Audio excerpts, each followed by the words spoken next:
저는 화학을 전공했고요. 어렸을 때부터 글쎄 언제부터일지 정확하게 기억이 안 나는데 적어도 초등학교 들어가자마자부터 제 꿈은 과학자였습니다. 과학자 이외에 다른 거를 해보고 싶다는 생각을 해본 기억은 없습니다. 그리고 제가 이제 대학원에 들어가서 화학도 뭐 여러 가지 분야가 있지만 주로 실험하는 일을 했는데요. 공기 중에 있는 먼지, 빗물, 안개 이런 것들을 잘 포집을 해서 샘플링을 해서 그 안에 있는 화학 성분들을 분석하고 기상 데이터나 이런 데이터들과 해서 그 데이터를 해석하고 하는 일들을 했습니다. 그래서 어디서 발생하고 먼지가 빗물에 있는 나쁜 성분들이 그 다음에 어떻게 이동하고 이런 거를 열심히 했고요. 또 대기 중에 있는 그 성분들이 굉장히 미량으로 존재하기 때문에 미량으로 들어있는 오염물질들을 분석하는 방법을 개발하는 일을 했습니다. 지금 생각해 보면 제가 살면서 행복했을 때가 있었겠죠, 많이. 근데 제일 행복했던 시간을 꼽아라 하면 저는 대학원에서 그 실험했던 때를 꼽을 수 있을 것 같습니다. 아주 좋았고요. 정말 즐거웠고요. 그 밤 늦게까지 실험하다가 호만 딱 지나면 결과가 나오는데 도저히 이제 집에 가서 좀 씻고 와야 될 것 같을 때 이제 집에를 딱 가서 눈 뜨자마자 이렇게 머리 이렇게 돼가지고 학교에 도착하면 당시에 이제 저희 지도 교수님도 젊으신 분이어서 저보다 먼저 와 계셨는데 가끔은 티셔츠를 뒤집어 입고 와 계시기도 했습니다. 네. 근데 이제 그 당시를 회상해 보면 제 별명 중에 하나가 백단어입니다. 백단어.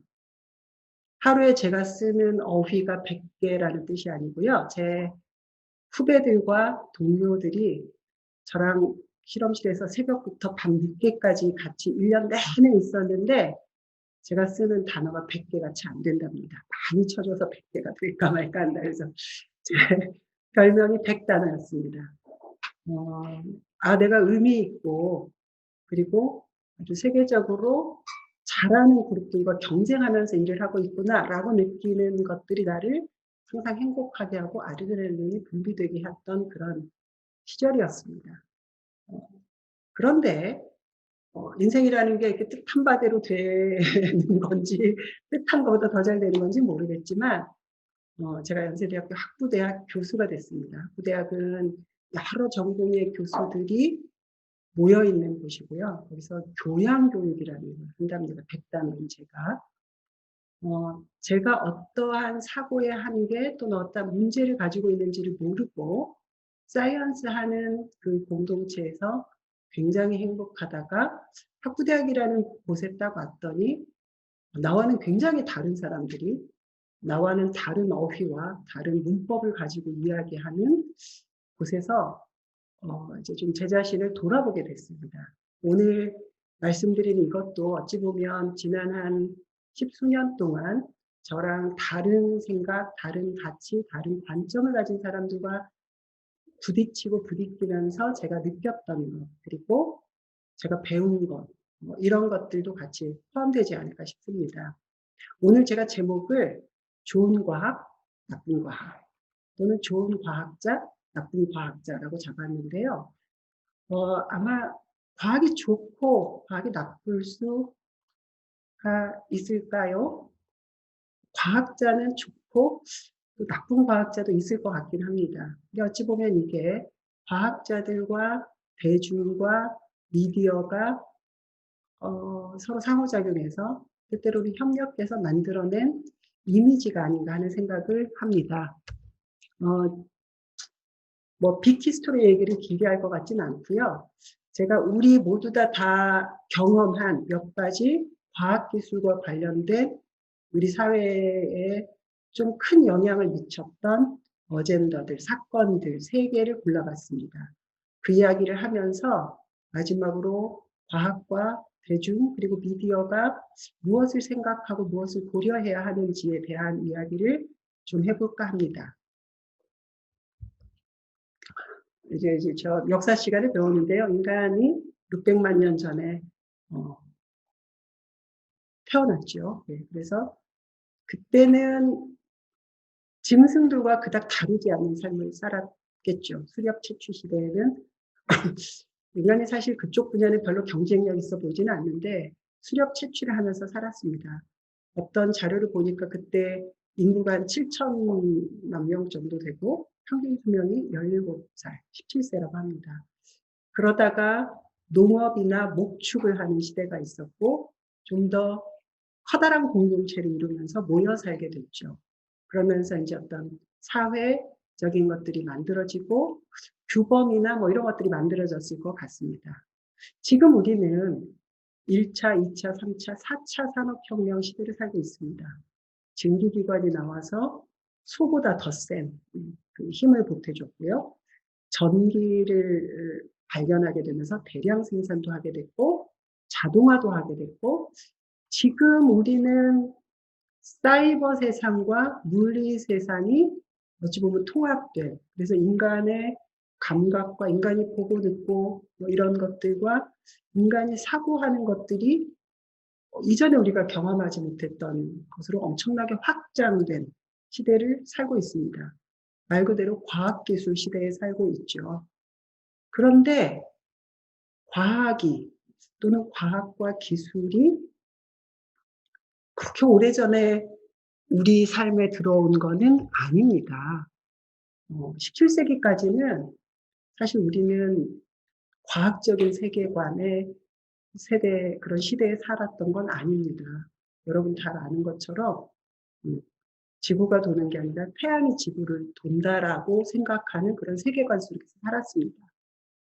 17세기 후반에야 비로소 어떤 뉴턴 역학으로 이야기되는 자연과학이 철학이라는 걸로부터 분리돼서 독립적인 어떤 학문의 체계를 인정받는 혹은 쌓기 시작한 시대는 아니었나 그런 생각이 듭니다. 저희가 어떤 교수님 자리에서 제가 이거 따봤는데요. 우리 모두 다 알고 있는 고등교육 기관에서 과학은 아니고요. 과학은 그때는 아예 그 과목이 아니었고 수학을 입학시험으로 채택한 게 1745년 예일대학이 처음이랍니다. 그러니까 그전에는 수학이나 과학이 어떤 학문 체계로서 인정받지 않았던, 못했던 시절이라고 할 수 있죠. 그런데 불과 몇백 년 사이에 우리 주변을 보십시오. 자연 그대로 있는 거는 별로 없고요. 대부분이 다 과학과 기술에 의해서 보완되고 가공되고 만들어진 그런 세상들, 그런 물질 세계 속에 또는 그런 사이버 세계 속에 우리가 살고 있습니다. 그런데 과학과 또는 과학과 기술이 그렇게 급속하게 발전해서일 수도 있겠지만 우리가 이해하고 있는 과학의 본성, 과학의 속성 이런 것들은 얼마나 본질에 가깝게 이해하고 있을까 그런 생각을 좀 해봤습니다. 여기서부터 이야기를 시작할게요. 제가 좀 제목을 너무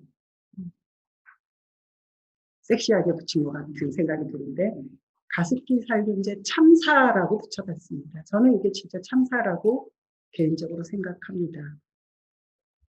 사실은 과학자의 입장에서 보면 가습기 살균제 문제는 94년부터 2011년까지 굉장히 오랫동안 한국 사회에서 문제를 만들었고 지금도 그 문제가 해결되지 않고 여전히 소송 중입니다만 과학기술의 입장에서 보면 그렇게 복잡한 문제는 아니었습니다. 그래서 저는 개인적으로 이게 이렇게까지 오랫동안 해결되지 않고 문제화된 게 이해가 잘 안 되는 측면이 있습니다. 94년에 이게 만들어지고 인체에 무해하다라는 것들을 여러 미디어에서 이렇게 홍보하는 것뿐만 아니라 단신 기사에서 뭐 가습기 전용 살균제를 사용하는 것도 가습기를 더 안전하게 사용할 수 있는 방법이다. 무해하다, 인체에 무해하다라는 이런 기사들이 거의 가습기 살균제 옆에 항상 따라다녔습니다. 그런데 과학적으로 얘기하면 인체에 무해한 살균제는 없습니다. 살균제가 하는 역할이 뭔지 다 아시잖아요. 균을 죽이는 거예요. 그러면 인체에도 해가 있죠. 다만 모든 과학적인 스테이트먼트는 무엇을 전제로 하고 있는가를 항상 같이 생각을 해야 되는데, 얼만큼 어떻게 하면 무해할까, 또는 무해하다의 그 무도 없다가 아니라 의미가 있을 만한, 감지할 만한, 느낄 만한 그런 해가 없다라는 의미로 얼만큼 어떻게 사용하면 무해하다라고 이야기를 했어야 되는데, 인체에 무해하다 이 말들을 한 사람도, 듣는 사람도 정말 인체에 아무런 해도 주지 않는다라고 문자 그대로 받아들인 거가 문제였겠죠. 그래서 이제 그 피해자들 쪽 단체의 주장에 의하면 1566명이 사망했다고 주장하고 있고요. 한 34명 정도가 기소돼서 현재 재판 중에 있습니다. 제가 뭐 재판이 어떻다 이런 얘기를 여기서 하는 거는 바람직하지 않을 것 같고, 근데 참 생뚱맞게도 이미 뭐라 그럴까, 피해를 고스란히 다 당했고 시장에서 인체에 무해한 가습기 살균제가 사라진 지금 갑자기 이렇게 사용할 경우에 위험하다라는 기사가 나왔습니다. 케미스트리 입장에서 보면 가습기 살균제에서 사용했던 저 물질들은 살균제이지만 그게 독한 살균제는 아닙니다. 그러니까, 그리고 처음 사용한 것도 아닙니다. 저게 비교적 약한, 독성이 약한 살균제여서 예를 들면 의료기기들을 소독할 때, 아니면은 여러분들 최근에 물수건, 물티슈 이거 사용하죠. 그거에 사용하던 것이었습니다. 그래서 그거는 이제 마셨을 때 많이 마시면 안 되고요. 조금 마시면 인체에 유의미한, 또 느낄 만한 그런 영향을 주지 않는다는 것들이 이미 프루브가 됐기 때문에, 그래서 아마 저 물질을 가습기 살균제로 사용하지 않았나 싶습니다. 그러나 말씀드린 것처럼 해가 있다, 해가 없다라는 것은 얼마만큼을 어떻게 라는 것을 같이 얘기를 해야 되고, 무해하다 하는 것들이 100만 명 중에 예외 몇 명 빼고 이런 정도의 사람들을 느낄 만한 피해가 없다라고 좀 적확하게 짚을 필요가 있는데, 그러지 못했던 거죠.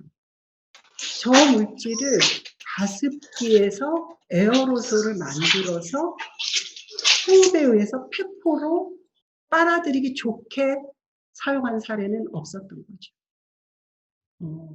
사실 저는 집에서 가습기를 잘 안 씁니다. 가능하면 안 쓰려고 합니다. 왜냐하면 깨끗이 청소해서 쓸 자신이 없기 때문입니다. 근데 저는 목을 많이 쓰는 직업을 가져서 사실 가습을 해주는 게 반드시 필요한 사람에 속하는데, 말씀드린 것처럼 이렇게 가습기, 분무 형태로 뽑는 그 가습기는 작은 물방울을 만들어 주는데, 아주 깨끗한 환경이 아니면, 예를 들면 공기나 물 속에 있는 오염 성분들을 호흡하기 좋은 에어로졸을 만드는 그런 메커니즘도 있어서 저는 청소를 잘 못해서 잘 안 씁니다. 매일매일 깨끗이 잘 청소해서 가능하면 깨끗한 물을 넣어서 이렇게 써야 되는데, 그래서 못 씁니다. 그런 문제들이 있었는데, 그러한 문제의 소지들, 그다음에 인체에 무해하다, 어떻다라고 하는 이런 과학적인 스테이트먼트들이 가지는 전제, 한계, 이런 것들을 명확하게 얘기하지 않음으로써 발생한 비극이었습니다. 이야기를 하면 제가 이 논의들이 어떻게 갈까 굉장히 걱정하냐면, 아까 지금 살균제 얘기했죠. 보존제, 항생제, 방부제. 저도 방부제를 싫어하지만 방부제가 들어있는 음식들을 먹는 거를 그닥 주저하지는 않습니다. 방부제, 음식이 상하지 않도록 이렇게 시판하는 가공된 음식들에 같이 사용하는 물질들이죠. 언제 기회가 되시면 WHO 그 사이트에 들어가면 식품에 첨가하는 첨가제들의 독성과 관련된 자료들이 있습니다. 매해마다 업그레이드 돼서 있는데요. 아마 여러분들 일부는 아시겠지만 잘 모르시는 분도 있을 겁니다. 거기 보면 인체에 유해한 정도를 소금과 비교해서 써놨습니다. 소금이 1일 때 얼마큼 독성이 있느냐, 독성을 소금과 비교해서 썼는데요. 방부제로 사용하는 물질들 중에 상당수가 소금보다 독성이 적습니다. 1이 안 되는 것들이 많습니다. 1을 넘는 것도 3 정도까지는 있는데 그렇게 소금보다 5배, 10배 이렇게 독성이 있는 것은 없습니다. 그러니까 적어도 소금과 비교해서 얘기하자면 독성을 소금과 비교해서 얘기하면 방부제를 그렇게까지 두려워할 필요가 없는 게 사실입니다. 그러나 항상 어떤 조건에서 어떻게 사용했을 때라는 걸 주의할 필요는 있습니다. 근데 아까처럼 가습기 살균제, 인체에 무해한 살균제는 없습니다. 라고 화학을 전문가 제가 얘기하면 미디어에서 이런 말이 나올까 제가 되게 걱정됩니다. 화학물질 없는 세상에 살고 싶다. 여러분 화학자는 뭐 먹고 삽니까? 그리고 그냥 우리 주변에 돌아다 보면 순수하게 자연에서 나온 물질은 별로 없습니다. 뭐 천연 비누, 천연 화장품, 천연 조미료. 저희 어머니가 제가 조미료 먹는 거를 너무 싫어하시는데 저는 몰래 살짝 잘 먹습니다. 우리나라 굉장히 천연물 천국입니다. 제가 굳이 그거를 반대하고 싶지는 않습니다. 그것도 또 다른 사람들의 기호일 수 있다고 생각이 듭니다. 단지 여기서 얘기하고 싶은 거는 천연 물질이 결코 공장에서 생산한 물질보다 안전하다라고 얘기할 수 없다는 점을 말씀드리고 싶은 겁니다. 저는 예전에는 없었는데 이제 나이가 들면서 알레르기가 자꾸 생기는데요. 제가 알레르기를 일으키는 대부분은 천연물입니다. 생물학 하신 분들이 천연물에 들어있는 단백질 요들이라고 하더라고요. 그렇습니다. 근데 천연물에 있는 그런 뭔가 물론 당연히 독성 물질도 있습니다. 다만 우리가 먹는 물질들 속에 있는 그 천연물에 있는 독성 물질들은 양이 매우 작기 때문에 아까 얘기했듯이 그렇게 제 몸에 커다란 영향을 주지 않는 경우가 대부분입니다. 근데 반면에 뒤집어서 말하면 그렇기 때문에 제거하기가 쉽지 않습니다. 공장에서 만드는 식품들은 공정에서 독성을 제거하는 과정을 거칩니다. 단, 그 제조 공정이 충분히 위생적으로 깨끗하고 그것들을 잘 관리하고 잘 모니터링 한다는 걸 전제로 할 때 그렇다는 얘기입니다. 그래서 이런 전제들을 살펴보지 않고는 천연물이 더 안전하다라고 얘기하는 것들은 아닐 수도 있다라는 점을 제가 말씀을 드리고 싶습니다. 높아지면서.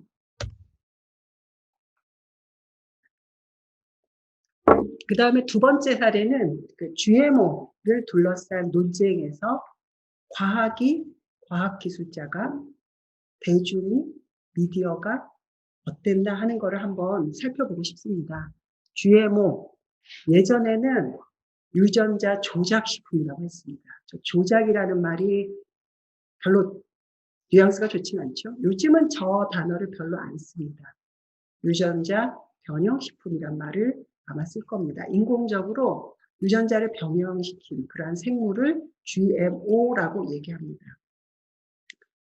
어느 한 그 글에서 제가 이거 그대로 따왔는데요. 여기 제가 좋아하는 게 다 있습니다. 청색 장미로 장식된 방에서 아침 식사로 바이타민 A가 풍부한 황금살로 지은 밥을 먹으면서 토마토 제가 좋아하는 건데요. 맨날 물러서 버립니다. 잘 무르지 않은 토마토를 디저트로 즐긴 후 제가 좋아하는 커피, 그런데 카페인 없는 커피를 마신다.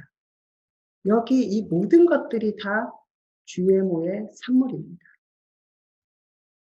저는 커피를 굉장히 좋아하는데요. 주변에 그 오후에 커피를 못 마시는 선배들을 제가 약 올리면서 커피를 먹는 그 재미가 아주 쏠쏠했습니다. 요즘에 이제 저도 오후에 커피를 못 마시는 대열에 합류했습니다. 그래서 카페인 없는 커피를 마실까 하는데 아직은 카페인 없는 커피에 보다는 그냥 커피가 더 맛있게 느껴지더군요. GMO라는 게 1973년에 유전자 다른 거를 초기로 보는 분들이 있지만 유전자 제조합 기술이 만들어졌고요. 83년에 미국 몬산토사 아마 이름을 한두 번쯤은 들여보셨을 거고 저 회사에 대해서 좋지 않은 기억을 가진 분들이 많은데 어쨌든 그 회사가 GM 작물로 항생제 저항성 담배를 개발했고요. 그 뒤로 한 10년 정도 눈부시게 발전했습니다. 아까 잘 누르지 않는 토마토, 목화, 콩, 벼, 옥수수, 밀 이러한 것들을 만들었습니다.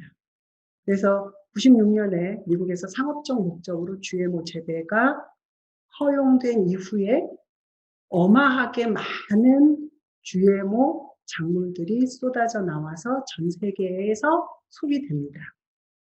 유럽은 90년대부터 GMO 개발, GMO 또는 작물 재배, 수입을 반대하는 이러한 움직임들이 굉장히 조직적으로, 굉장히 지속적으로, 굉장히 강하게 여전히 되고 있고요.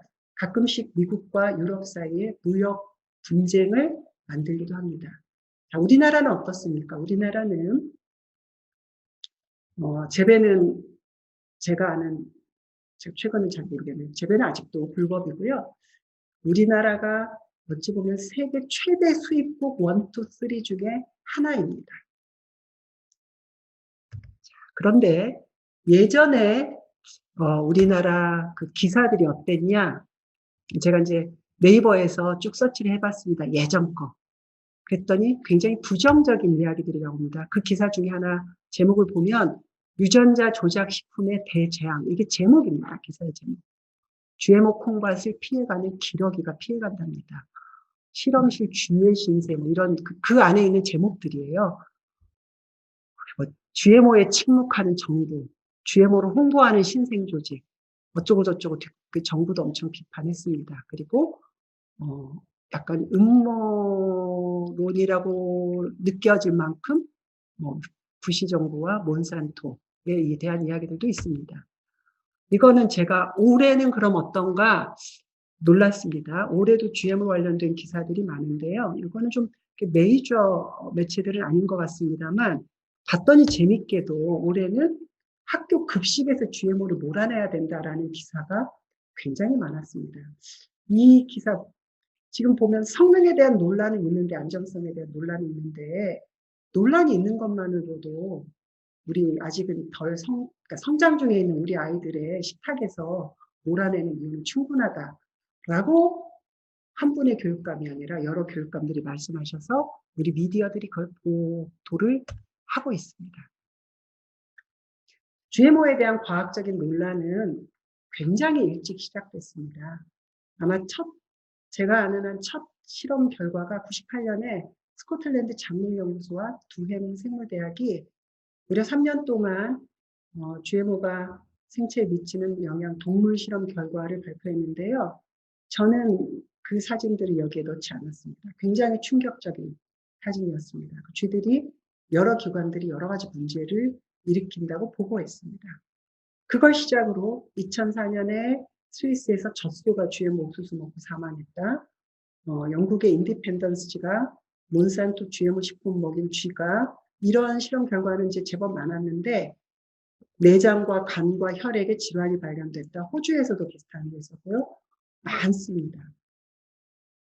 2013년 7월에는 중국에서 2004년에 중국 질병본부와 몬산토가 협력해서 같이 GMO 실험을 했는데 이제 거기 부정적인 결과가 아닌 결과가 나왔겠죠. 그 실험은 왜곡됐다라는 보도도 있어서 굉장히 충격을 줬습니다. 여기 보이는 것처럼 많은 실험들이 있었고요. 대부분이 쥐를 이용한 동물 실험이었고요.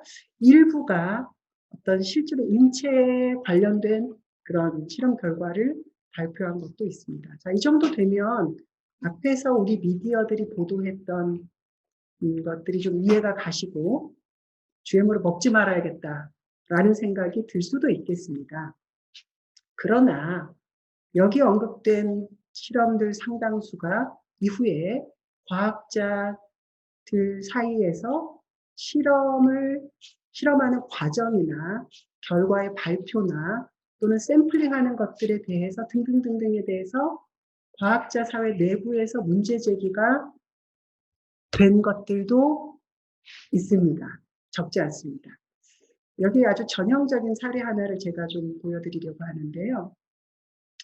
프랑스 캉대학의 세랄리니 교수팀이 그 몬산토사에 있는 NK603 옥수수를 먹인 쥐에서 간장과 심장 질환, 유방 종양을 일으켰다고 식품과학과 화학독성학 저널에 2012년 9월에 발표를 했습니다. 그런데 이게 여러 가지로 문제들이 이 실험 결과의 절차에 문제 제기들이 되면서 이 식품과 화학 독성학지에서 이 논문을 2013년 11월에 철회했습니다. 물론 저자들은 여기에 인정하지 않았습니다. 철회했던 것들을. 굉장히 문제 제기를 많이 했고요. 이 그 해당 저널의 그 에디팅 보드에 아까 몬산토사의 연구원이었던 분들이 나중에 조인했는데 그런 것들이 같이 엮이면서 몬산토가 이 논문의 철회에 작용했다라고 하는 이야기들도 많이 됐습니다. 그래서 결과적으로 어떻게 됐느냐? 독일의 오픈 억세스 저널인 저널에 저렇게 다시 실렸습니다. 2014년에. 물론 저 저널이 다시 실으면서 이 논문의 결과의 신뢰성 이런 것들이 얘기한 게 아니라 이런 것들이 공개적으로 논의되어질 수 있는 어떤 기회, 장을 제공한다라는 의미라고 이야기를 하긴 했습니다만. 자, 여기서 다시 국내 미디어들이 이런 문제를 어떻게 다루는지를 한번 제가 그냥 몇 개 사례를 가져왔는데요. 이걸 제가 일반화시키고 싶지는 않습니다. 저는 가끔씩 잘 보는 매체인데요. 화이트 앤 사이언스의 2014년인데요. 저는 이제 저게 미디어 전문가, 미디어 문화 콘텐츠 전문가, 우리 이광수 교수님도 그 중에 한 분인지 제가 잘 모르겠습니다. 그렇죠? 어쨌든 얘기를 했는데 사실 잘 모르겠습니다. 무슨 말 하고 싶었던 건지. 이렇게 GMO 얘기를 하면 GMO에 대해서 과도한 불안을 유발할까봐 우려한다. 이런 말을 하면서 또 갑자기 시민단체는 유전자 조작 기술과 그 결과물에 대한 안전성 여부가 충분히 밝혀지지 않았다. 충분히? 도대체 얼만큼이 충분히일까요? 얼만큼 밝히면 충분히 안전하다고 느낄 거며 얼만큼 밝히면 충분히 위험하다고 우리가 판단할 수 있을까요? 그 다음에 한번 문제가 생기면 되돌이킬 수 없다. 이거는 뭐 이해되는 측면이 있습니다. 문제를 일으킨다면. 그리고 저는 말미에 했던 말이 더, 그러니까 아까 그 프랑스 논문을 얘기하는데요. 그러니까 이 논문이 철회된 거는 몬산토의 압력에 의해서 철회되었다고 보는 거군요. 라고 질문을 해서 마치 그거를 기정사실화했습니다. 이런 보도들이 있었다는 거죠. 올해 나왔던 그 라디오 보도를 보면 블라블라 이렇게 해서 어쨌든 어떤 인체에 피해를 입힌다는 거가 분명하게 입증된 자료는 아직 없다고 할 수 있습니다. 그러나 불확실성이 크기 때문에 유의해야 됩니다. 이런 말씀들을 하셨습니다. 한 3년 전에는 GMO가 다시 TV 매체에 나왔는데요. 이때는 약간 포인트가 인체의 유해성에서 주행식품 표시법으로 옮겨갔습니다. 이거는 의미가 있을 수 있습니다. 제가 이야기를 여기서 길게 하지는 않으려고 합니다. 그러나 어쨌든 쭉 옮겨갔습니다. 우리의 논의들은. 자, 그러면 과학자들 집단에서는 이 문제를 어떻게 볼까요? 물론 어느 집단이나 주류가 있고 소수 의견들이 있습니다. 100% 다 이렇다는 건 아닌데 과학자 주류 집단에서는 GMO 문제를 어떻게 보고 있는지를 제가 두 가지 말씀을 드리려고 합니다. 미국 국립과학원은 20년간 GMO에 대한 900여 편의 연구 논문을 분석하고 전문가와 일반인의 의견을 종합해서 어떻게 결론을 내렸냐면 현재 상업적으로 거래되고 있는, 상업적으로 거래된다. 이거는 허가를 받아서 어떤 그 안전성을 모니터링하는 절차를 거쳐서 거래되고 있는 GMO가 그렇지 않은 일반 작물과 비교했을 때 건강이나 환경에 영향을 준다는 증거는 없다라고 얘기했고요. 이거를 국내에서도 동아사이언스가 특집호에 보도한 적이 있습니다. 두 번째는 노벨상 수상자 107명이 서류에 사인했습니다. 그거는 뭐냐면 여러분들도 잘 아는 단체죠. 그린피스의 GMO에 대한 공격을 하지 말아달라라고 하는 것에 서명했습니다. 지금 이 강의를 듣고 있는 분들 중에 노벨상 수상자 107명이 얼마나 대단한 건지를 아실지 잘 모르겠습니다. 현재 살아계신 분이 한 240명, 250명 정도밖에 안 될 거예요. 근데 그분들 중에 107명이 이거에 사인했습니다. 이거를 좀 이제 서명을 하자고 사람들에게 주도적으로 나서신 분이 그 버클리 공대에 있는 쉐크만 교수인데 그 교수님이 그걸 하면서 되게 여러 가지 얘기를 했어요. 생명공학으로 개선한 작물과 식량과 이거에 대한 어떤 세계 농업인들, 소비자 경험을 재평가하자. 그리고 권위 있는 과학기관의 연구 결과를 좀 인정을 해달라. 그래서 GMO 반대 캠페인을 중단해 주십시오라고 그린피스와 그 지지자들에게 요청했습니다.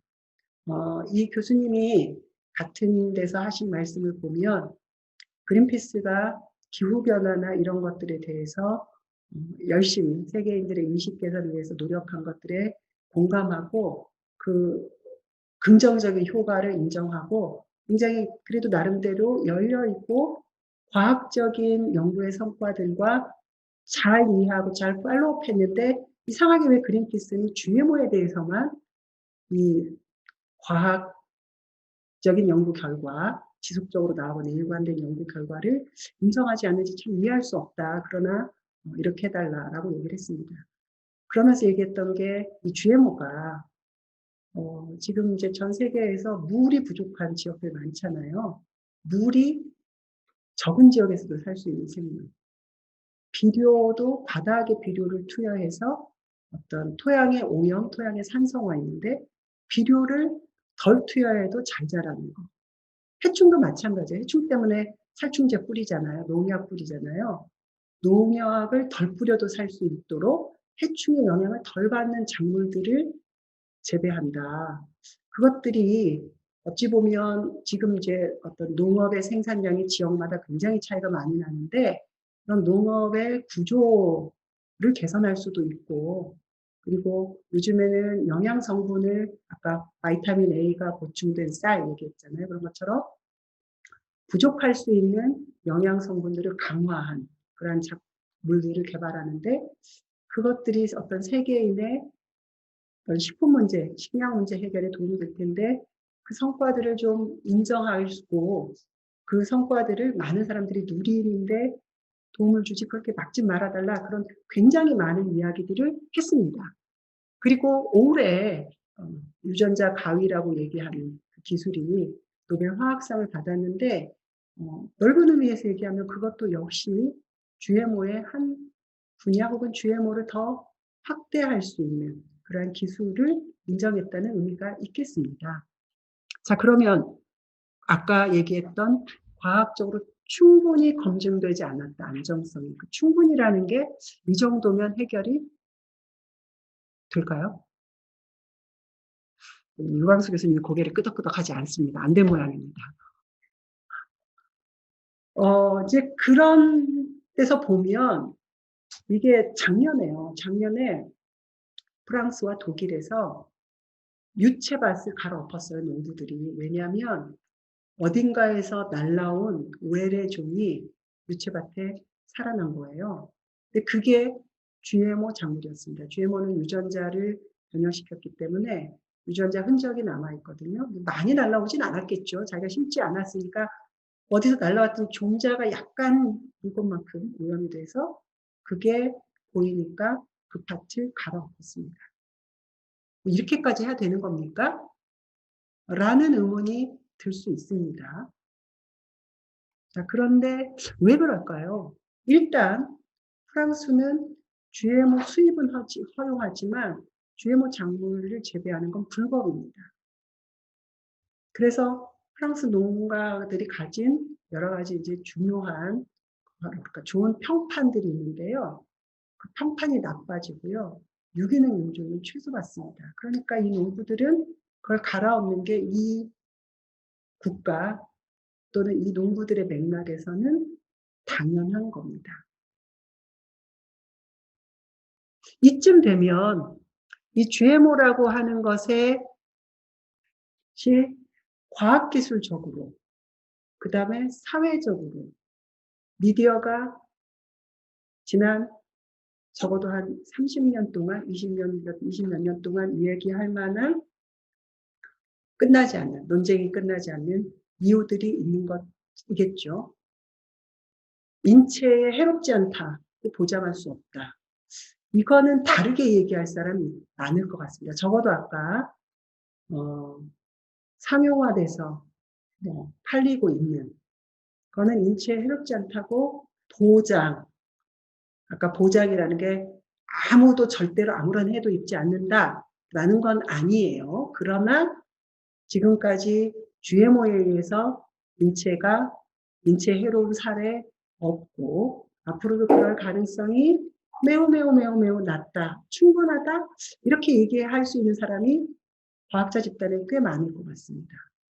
그 다음에 GM 작물이 강한 작물이잖아요. 이게 확산되면 어떤 생물의 다양성, 다른 종을 다 뒤집어 엎고 얘네들이 우세해져서 토종 종자가 사라져서 생물의 다양성을 해칠 가능성이 있다.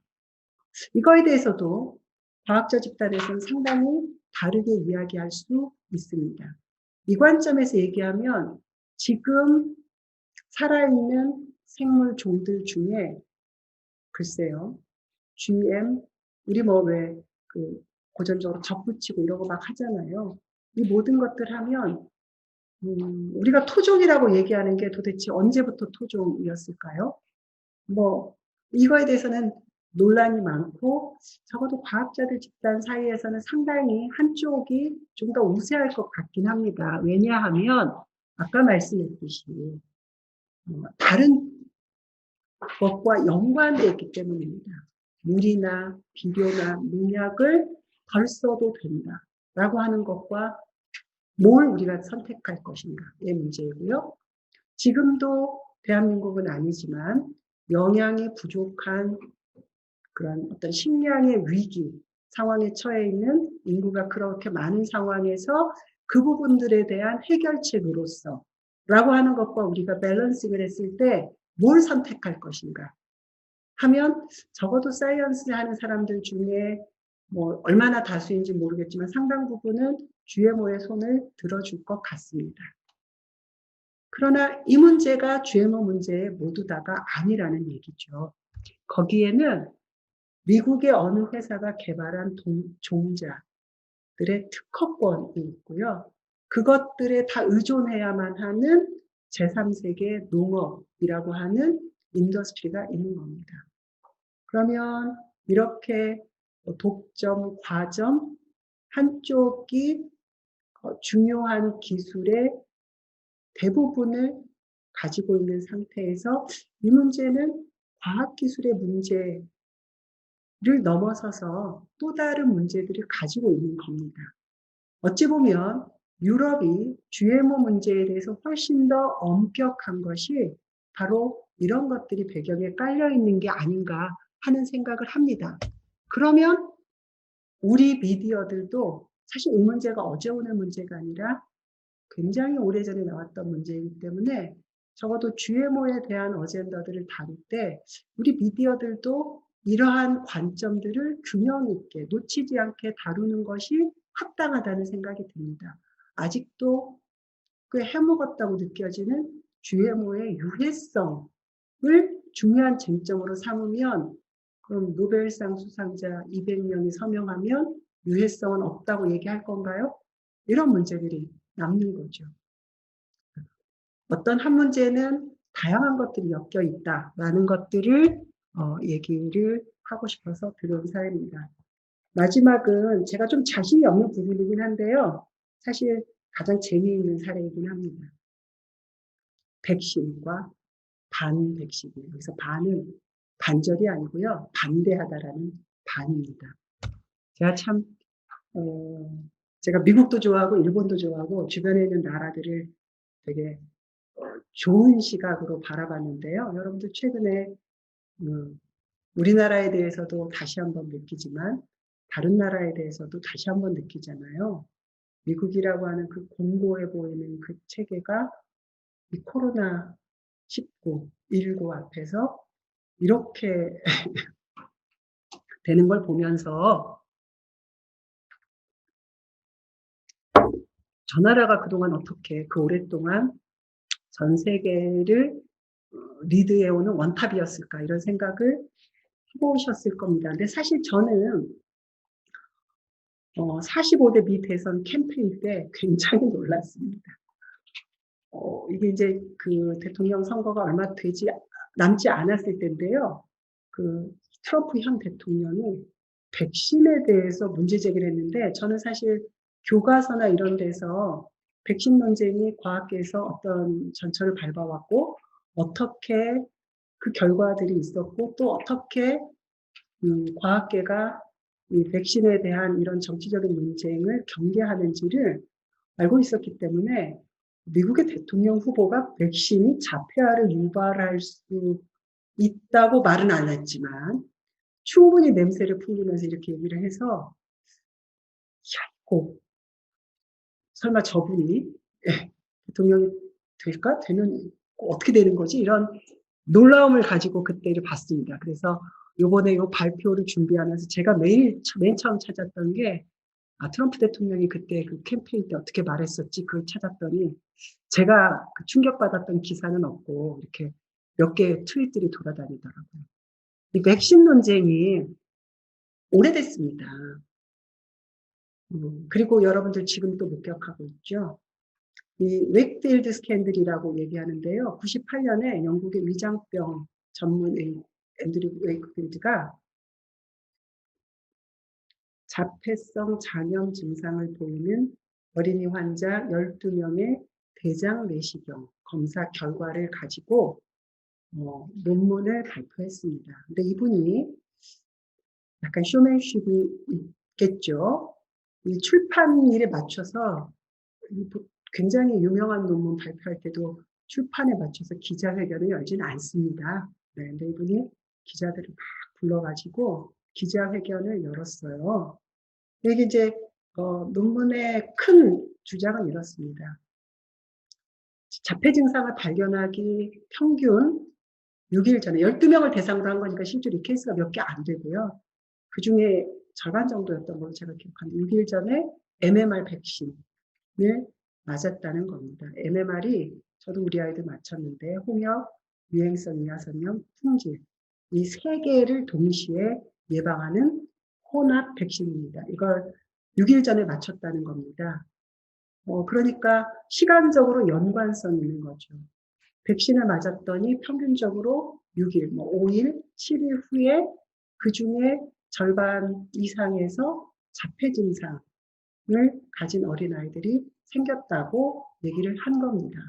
그래서 이 논문에서 어떻게 했냐면 MMR 백신이 자폐를 유발할 수 있다. 그러니 따로 맞춰야 된다. 라고 논문에서 제안을 했습니다. 기자회견을 열었기 때문에 이거는 그 당시 엄청난 사회적인 반향을 불러일으켰습니다. 제가 이제 우리 그 대학에서 학생들한테 얘기할 때 X와 Y가 연관이 있다라는 것이 X가 Y의 원인 결과이다. 또는 Y가 X의 원인 결과이다. 라는 것과는 다르다라는 얘기를 많이 합니다. 수업 시간에 얘기하면 학생들이 다 알아듣고요. 시험 보면 다 100점 맞습니다. 연세대학교 학생들은 공부를 너무 잘하기 때문에 문제 잘못 내면 진짜 100점 맞아요. 그런데 실생활에서 똑같은 상황에서는 시험 문제 답 쓰지 하지는 않는 것 같습니다. 불과 한 달 전인가요? 독감 백신 맞으셨어요?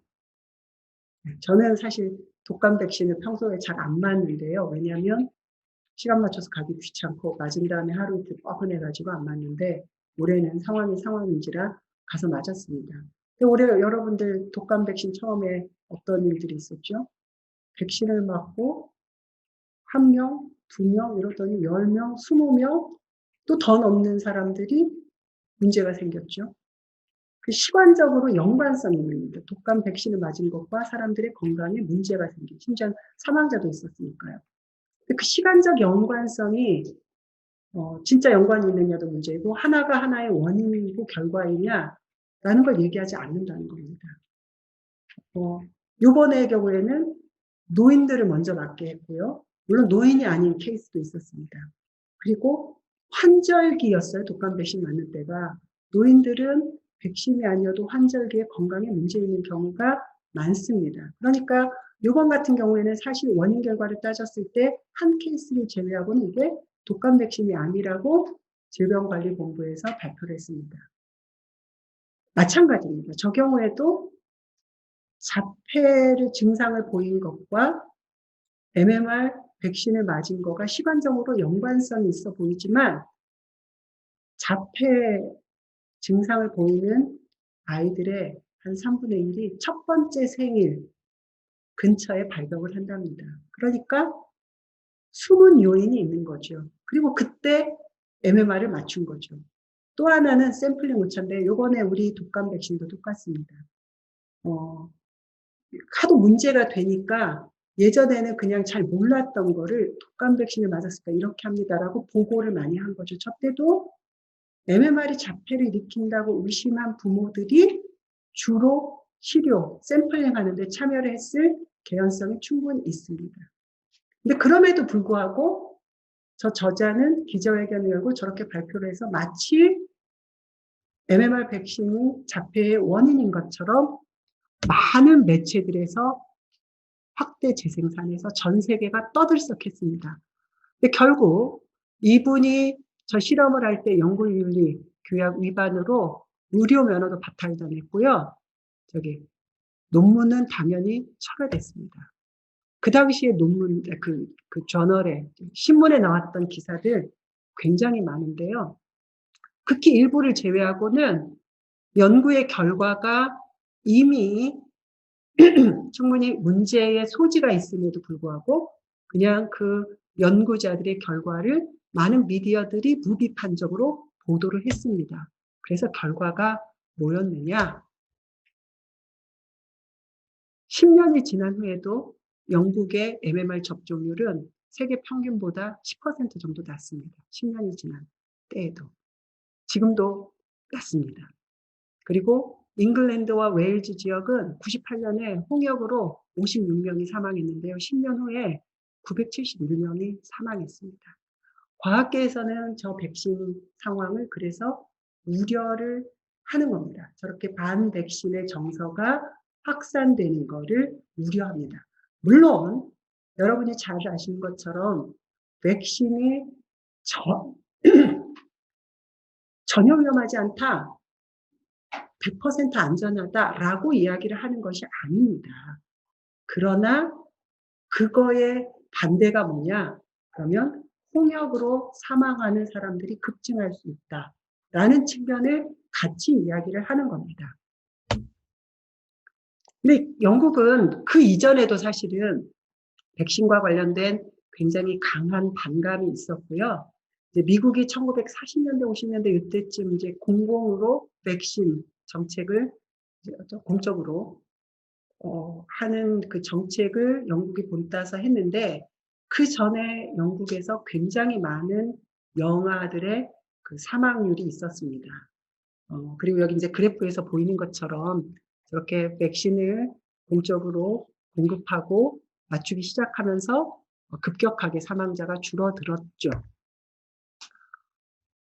이런 이야기를 좀 같이 공유하고 싶어요. 예전에는 미디어라고 하는 게 저런 신문, 방송 뿐이었어요. 그래서 어찌 보면 미디어의 파급력이 지금보다는 훨씬 덜했을 것 같은데 아까 그 웨이크필드 스캔들은 정말 전 세계를 흔들었고 굉장히 큰 영향을 미쳤습니다. 이분이 이렇게 트윗에서 여러 번 백신에 대한 이야기를 애매하게 하셨고요. 지금은 SNS가 발달하니까 정말 많은 매스미디어뿐만 아니라 소셜미디어에서 백신과 관련된 이야기들을 하고 있습니다.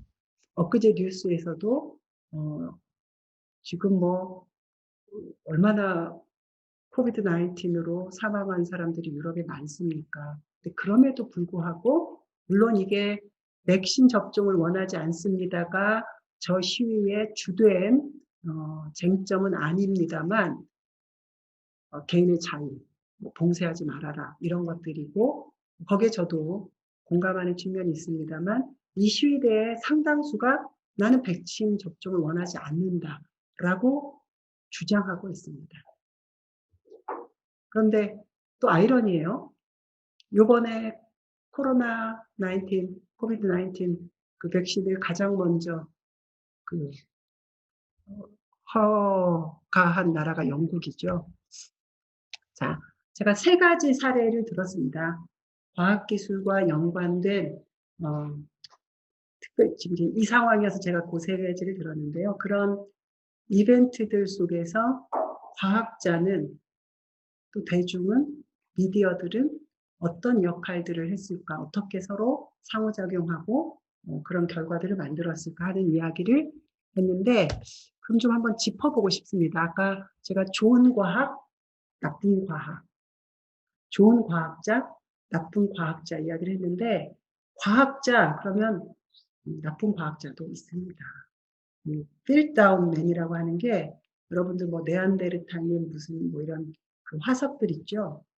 이게 뭐 인간의 무슨 조상 화석이라고 한동안 시끄러웠습니다. 근데 그게 가짜였어요. 해골에 염색했어요. 오래돼 보이게. 얼마나 추잡한 이야기입니까? 사기죠. 사기꾼, 동네 사기꾼 같은 사기였습니다. 저는 화학자로서 참으로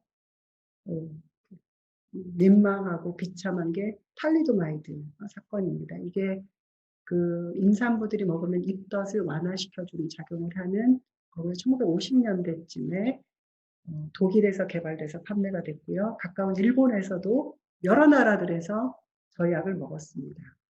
근데 그 밑에 저 사진이 탈리도마이드 사건에서 제가 아는 한 가장 충격적이지 않은 그 사진입니다. 그런데 이 약이 폐하가 세포 분열하고 이렇게 발생을 해서 기관들이 형성되기 시작하죠. 그때 먹으면 발생을 억제합니다.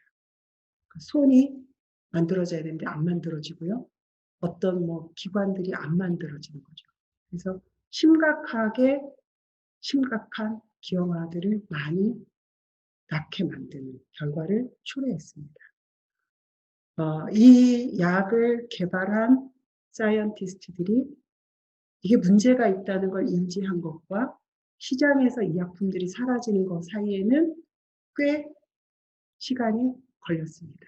아까 가습기살균제만큼이나 그거보다 훨씬 더 너무나 심각한 비극적이고 과학자들이 우리가 어떻게 회의적인 의심하는 눈으로 바라봐야 될까 하는 사례 중에 하나라고 할 수 있습니다.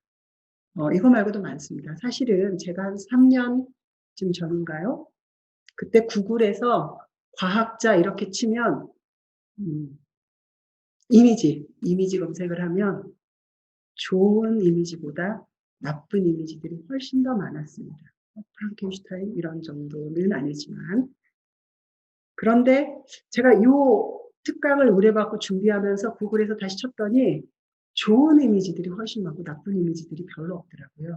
그건 아마 이 코로나 바이러스를 거쳐오면서 우리가 좀 과학자, 의학자 이런 전문가 그룹에 대한 신뢰가 또는 그 사람들의 역할이나 가치가 무엇인지에 대해서 조금 그 대중들이 인식하는 것들이 좀 달라지지 않았을까 하는 생각을 하는데요. 어쨌든 지금은 보니까 부정적인 이미지들이 예전에 제가 3년 전에 보고 와 이렇구나 라고 충격받았을 때에 비하면 굉장히 적어졌습니다. 긍정적인 게 많습니다.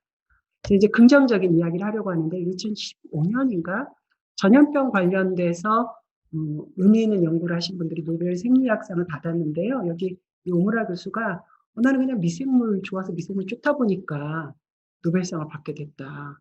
너무 당황해하면서 얘기를 했었어요. 근데 이분뿐만 아니라 좋은 과학자들도 많죠. 여기 있는 많은 분들이 본인들이 개발한 또는 처음 찾은 이 많은 것들을 특허 없이 공유했습니다.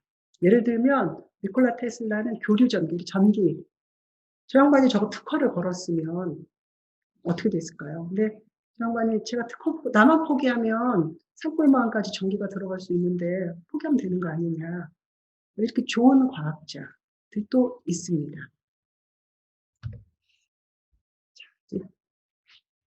대중은 과학기술 발전에 기여한 과학자들의 업적을 높게 평가합니다.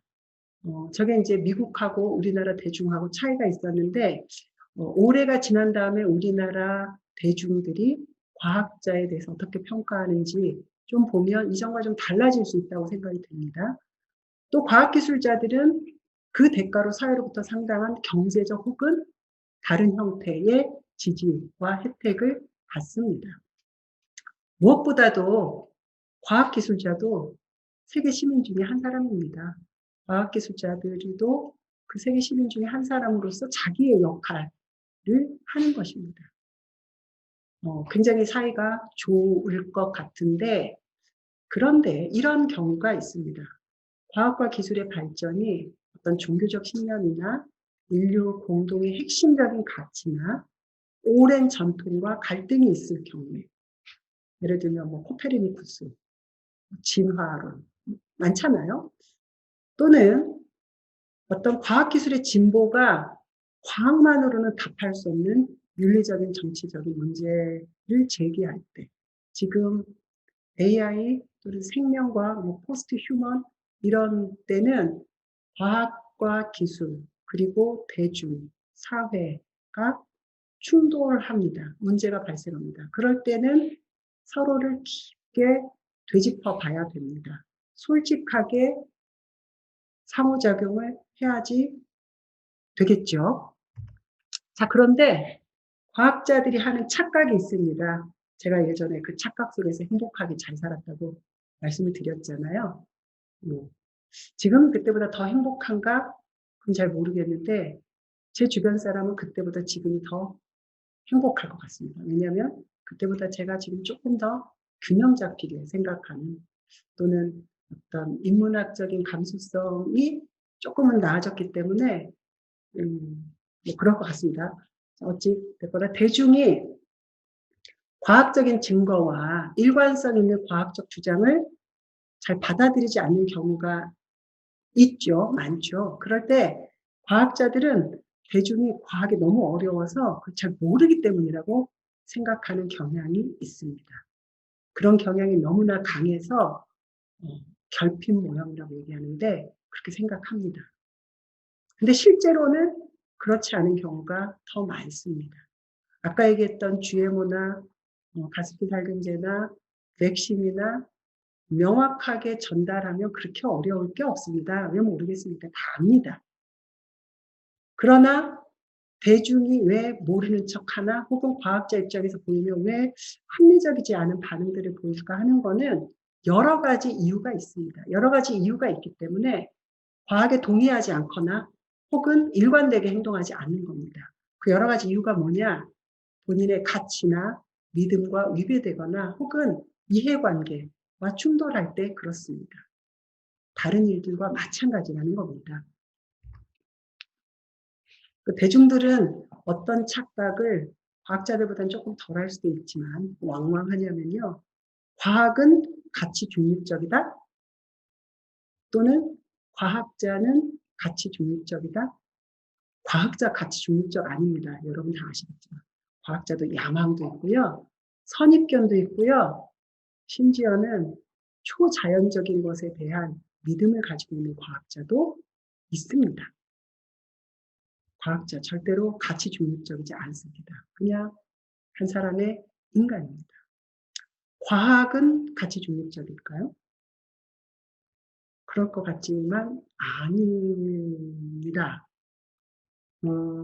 어떤 과학이라고 하는 거는 가설을 세우고 그걸 검증하는 과정들을 거치는데 검증하는 과정에서 가설을 세우는 과정에서 원하는 결과만 혹은 예상할 수 있는 범위 내에서 결과만 얻을 수 있습니다. 근데 왜 그럼 그렇게 하느냐? 그게 이제 과학자가 아까 얘기했듯이 야망이나 선입견이나 뭐 그런 것들 때문에 불순한 동기 때문일 수도 있고요. 그게 아니라 지금 현재 측정 방법이 가진 한계, 뭐 혹은 어떤 그 비용, 실용성 이런 문제들 때문에 완전히 가치 중립적인 결과를 얻지 못할 수 있습니다. 두 번째는 지금 약간 그런 것들이 나타나는데요. 과학과 기술이 우리 미래를 결정한다. 미래 얼마에 뭐 좌비 몇 말까지 사라지고 심지어는 인간을 지배하는 뭐가 나타나고 막 이런 이야기들을 하는 거가 아마 이런 배경일 것 같습니다. 그런가요? 과학과 기술이 우리 미래를 결정하나요? 그런 측면이 있죠. 과학기술의 발전이 어떤 역사를 움직이거나 인간들의 가치를 재구성하거나 하는 측면이 분명히 있습니다. 근데 그게 다가 아니죠. 사회도 어떤 기술을 어떻게 누가 결정권을 가지고 개발시킬지 어떤 목적으로 사용할지를 사회도 결정할 수 있습니다. 그 결정에 참여할 수 있습니다. 과학과 기술과 대중, 사회는 서로 상호작용하고 서로 영향을 주고받는 관계입니다. 이런 어젠더들을 저는 사회적으로 잘 다뤄야 된다고 생각하고 그게 건강한 사회, 우리의 어떤 미래를 좀 더 프라미싱한 미래를 만들어가는 거라고 생각하고 여기에 과학자와 대중과 미디어의 역할이 있다고 생각합니다. 얼마 전에 오바마 행정부에서 인공지능이라는 걸 어떻게 다뤄야 하는가에 대한 그렇게 대통령 스테이트먼트가 문서로 나오는 걸 제가 봤는데요. 학계 정부 산업계와 민간 전문가의 어떤 공적 담론으로 인공지능에 관련된 기술 개발을 풀어가야 한다라는 그런 스테이트먼트들이 있었습니다. 생명공학 이것도 마찬가지입니다. 이건 지식과 실행 사이의 균형이 필요하다. 여기도 다양한 이해 당사자들이 참여해서 과학과 기술이 바람직한 올바른 방향으로 발전할 수 있도록 하는 상호작용이 필요한 것입니다. 그래서 과학자는 어떤 특정 과학이나 기술에 관련된 가치를 정확하게 파악하려는 노력이 필요하고요. 그 다음에 어떤 과학과 기술이 우리 사회에, 우리의 선택에, 우리 의사결정에 어떻게 영향을 끼치는지에 대한 이해도 하려고 노력해야 되고요. 이거를 과학기술자들 뿐만 아니라 사회에 관련 있는 이해 당사자들과 상호작용하면서 좋은 방향으로 발전하도록 영향을 끼칠 책임이 있습니다. 과학자한테. 대중에게도 있습니다. 대중도 똑같은 책임이 있습니다. 과학기술의 발전이 어떤 가치를 가진 건지, 어떻게 상호작용할 건지, 어떤 이해 당사자들에게 어떻게 영향을 주는지 자기 자신이 이해 당사자이기 때문에 같이 노력할 책임이 있습니다. 너무 원론적인 이야기에서 재미가 없죠. 그런데 이제 우리 미디어들이 소셜 미디어도 그렇고 매스 미디어는 더더욱더 공적인 미디어는 더더욱더죠. 왜 이 과학기술과 관련된 이슈들을 아까처럼 여러 가지 측면들이 있는데 한 가지 측면만 부각하거나 혹은 때때로 옳지 않은 방향으로 얘기하거나 혹은 때때로 이미 과학기술계에서는 어느 정도 판가름이 난 이야기들을 다시 끌어올려서 더 중요한 이야기를 제끼고 그 이야기만 하는 걸까? 이런 어려움이 있습니다. 과학 자체에서 함의에서 오는 불확실성이 있어요. 때때로는 과학 자체의 함의가 확실하게 파악하기도 어렵고 또 불확실성을 가지고 있는 경우가 있습니다. 그런데 서로 다른 메신저들이 서로 다른 전문가들이 서로 다른 상반된 주장을 해서 더 불확실하게 만드는 측면도 있습니다. 그래서 미디어는 이거를 구분해서 인지를 해야 되는 게 먼저입니다. 그리고 이거는 아마 저보다도 미디어에 관련된 일을 하시는 분들이 더 잘 알 텐데, 어떤 조직화된 이익 집단과 또 굉장히 큰 목소리를 내는 개인들이 큰 소리를 내기 시작하면 과학적인 증거를 가릴 수도 있는 거 우리 경험할 수 있습니다. 그래서 과학적인 사실이나 지식을 파악하는 거에 우선 노력을 해야 되고, 플러스 그거 못지않게 논쟁의 중심에 있는 어떤 신념, 가치, 이해관계의 갈등을 파악해서 이 모든 측면들을 다 적절히 알도록, 소통하도록 하는 것이 필요하다고 생각이 듭니다. 이제 미디어는 독립성을 가져야 되고, 투명하고 포용성도 있어야 되고, 또 시의적절해야 되고, 타임 또는 그 주제의 어떤 렐러번스 다 얘기하는 거고요. 무엇보다도 합리성과 엄격함이라고 얘기했는데요. 신중하고 포괄적으로 분석해서 어떤 판단을 하는, 그리고 그 판단의 전제 또는 그 판단의 한계들을 명확하게 대중들에게 전달하는 것이 필요하다고 생각이 듭니다. 제가 이거를 다시 마지막 슬라이드에 놓은 이유는요. 과학기술과 관련된 주제들이 있습니다. 기후변화, 생명과학, 나노기술, 원자력 에너지. 이 주제들은 과학기술과 연관된 주제이지만 우리 모두의 삶에 굉장히 큰 영향을 주는 주제입니다. 이런 주제들에 과학자들이 먼저, 대중이 마찬가지로 미디어가 아까 얘기했던 원칙들을 가지고 이것들을 실체를 파악하고 다루지 않으면 하는 사이에 상황이 우리 모두가 원하는 방향과 다르게 갈 때 그 영향을 우리 모두 다 같이 입게 됩니다. 이런 전 지구적인 어젠다뿐만 아니라 사실 우리는 일상적으로 과학기술과 관련된 문제들을 직면하고 있습니다. 미세먼지, 그다음에 상품의 선택과 소비. 제가 정말 사실 꼭 소개하고 싶었던 게 그 라돈과 관련된 거였는데, 음이온, 대학교 1학년 학생들이 음이온 분쟁이라는 게 얼마나 비과학적인지 알거든요. 근데 몸에 좋은, 건강에 좋은 음이온을 찾다가 그것의 답이 라돈 침대, 라돈 무슨 생리대까지, 이런 어처구니 없는 이 모든 것들이 다 과학기술과 관련된 어젠더입니다. 웰빙 마찬가지입니다. 그래서 과학과 기술은 우리 모두의 삶에, 한 사람의 일상에 그냥 일상적으로 들어와 있는 문제라는 점을 마지막으로 말씀을 드리고 싶었습니다. 긴 시간 경청해 주셔서 감사합니다. 이후에는 같이 좀 논의할 수 있는 시간이 되길 바랍니다. 고맙습니다.